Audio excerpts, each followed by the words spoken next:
With the U.S. Supreme Court deciding to deny TikTok's appeal, maybe let's start by having you remind us how this court battle started.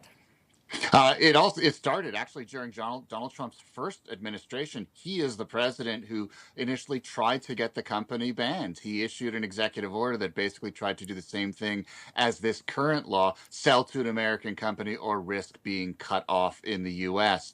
It ultimately died when he lost the election, but the Biden administration started it up again, and now we have that law that is meant to address national security concerns. That TikTok, the app, collects lots of information from 170 million Americans, and that's data that is potentially shared with the Chinese government. Of course, TikTok, owned by ByteDance, a Chinese-based company.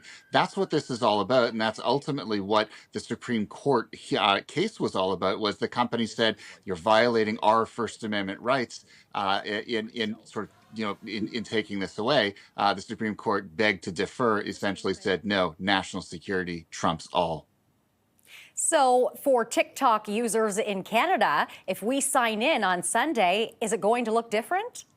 Probably not. I mean, we're still going to be able to use the app. The law in the U.S. only applies here, only applies in the U.S., doesn't affect Canadians at all. We might notice, for example, if there's if there is any enforcement, which is doubtful at this point, given what we're hearing from the Biden and incoming Trump administrations.